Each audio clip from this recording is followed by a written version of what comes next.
Hello साथियों, नमस्कार। आप सभी का स्वागत है सभी एकेडमी यूट्यूब चैनल में। साथियों, आज का जो हमारा मॉक टेस्ट है वो दूसरा है योग सीरीज का, जिसमें आपको कंप्यूटर के कुछ इंपॉर्टेंट क्वेश्चन मिलते हैं आपकी आने वाली यूपी SSS की सभी परीक्षाओं के लिए। तो चलिए साथियों, आज का वीडियो शुरू करते हैं बिना टाइम वेस्ट किए। तो साथियों, वीडियो का पहला क्वेश्चन है, निम्नलिखित में से कौन बायोस का सही पूर्ण रूप है? तो बायोस का जो सही पूर्ण रूप होता है वह होता है basic input output system. Option C इस क्वेश्चन का एकदम करेक्ट आंसर हो जाएगा, basic input output system.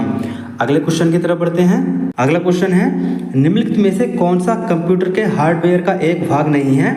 Monitor, keyboard, CPU या फिर माइक्रोसॉफ्ट ऑफिस। तो फ्रेंड्स, मॉनिटर, कीबोर्ड, सीपीयू तीनों ही हार्डवेयर के भाग हैं कंप्यूटर के, लेकिन माइक्रोसॉफ्ट ऑफिस ये एक सॉफ्टवेयर होता है। तो ऑप्शन डी इस क्वेश्चन का एकदम करेक्ट आंसर हो जाएगा। अगले क्वेश्चन की तरफ बढ़ते हैं अब। अगला क्वेश्चन पूछा गया है, कंप्यूटर में डाटा का किस रूप में भंडारण होता है? ऑक्टल, डेसिमल, हेक्साडेसिमल या फिर बाइनरी। तो कंप्यूटर में डाटा का जिस रूप में भंडारण होता है वह रूप है साथियों बाइनरी। ऑप्शन डी इस क्वेश्चन का एकदम करेक्ट आंसर हो जाएगा, बाइनरी। अगले क्वेश्चन की तरफ बढ़ते हैं। अगला क्वेश्चन पूछा गया है, निम्नलिखित में से कंप्यूटर की प्रोसेसिंग यूनिट कौन सी है? सीपीयू, मेमोरी, ग्राफिक्स कार्ड या फिर मदरबोर्ड। तो साथियों, कंप्यूटर की जो प्रोसेसिंग यूनिट होती है वह होती है सीपीयू। तो ऑप्शन ए इस क्वेश्चन का एकदम करेक्ट आंसर हो जाएगा, सीपीयू। अगले क्वेश्चन की तरफ बढ़ते हैं। अगला क्वेश्चन पूछा गया है, एक कंप्यूटर में सभी अंकगणितीय तथा तार्किकीय परिचालन किसके द्वारा किया जाता है? एएलयू के, सीयू के, रजिस्टर के या फिर इनमें से कोई नहीं। तो गणितीय और तार्किक परिचालन कंप्यूटर में जो किया जाता है वह किया जाता है एएलयू के द्वारा, यानी कि अर्थमेटिक लॉजिक यूनिट के द्वारा। तो ऑप्शन ए इस क्वेश्चन का एकदम करेक्ट आंसर हो जाएगा। अगला क्वेश्चन पूछा गया है, सीपीयू का पूर्ण रूप क्या है? साथियों, अभी मैंने बताया था आप सीपीयू का पूर्ण रूप क्या होता है। तो सीपीयू का जो पूर्ण रूप होता है वह होता है central processing unit. Option A इस क्वेश्चन का एकदम करेक्ट आंसर हो जाएगा, सेंट्रल प्रोसेसिंग यूनिट। अगले क्वेश्चन की तरफ बढ़ते हैं। अगला क्वेश्चन पूछा गया है, यदि आप अपने पीसी की कार्य क्षमता को बेहतर करना चाहते हैं तो आपको निम्नलिखित में से किसे अपग्रेड करना होगा? सीपीयू को, कीबोर्ड को, मॉनिटर को या फिर इनमें से कोई नहीं। तो इस क्वेश्चन का जो सही आंसर हो जाएगा सीपीयू। अगर आप पीसी की कार्य क्षमता को बेहतर करना चाहते हैं तो आपको सीपीयू को अपग्रेड करना पड़ेगा। तो ऑप्शन ए इस क्वेश्चन का एकदम करेक्ट आंसर हो जाएगा, सीपीयू।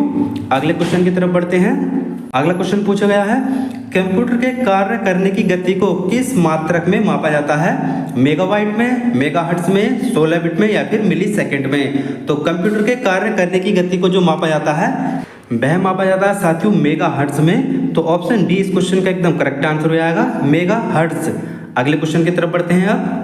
अगला क्वेश्चन दिया गया है, वर्तमान में किस जेनरेशन के कंप्यूटर्स का उपयोग हो रहा है? दूसरा, पांचवा, छठा या तीसरा। साथियों, आपसे ये पीढ़ी से क्वेश्चन पूछा गया है कि कौन सी पीढ़ी के कंप्यूटर का वर्तमान में उपयोग हो रहा है। तो साथियों, वर्तमान में जिस जेनरेशन के कंप्यूटर्स का उपयोग हो रहा है वह साथियों 5वीं जनरेशन। तो ऑप्शन बी इस क्वेश्चन का एकदम करेक्ट आंसर हो जाएगा, 5वां।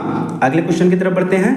अगला क्वेश्चन है, निम्नलिखित में से किस डिवाइस का उपयोग कंप्यूटर एडेड डिजाइन यानी कि कैड जैसे एप्लीकेशन के लिए किया जाता है? स्पीकर, फोटोग्राफ, स्कैनर या फिर प्लॉटर।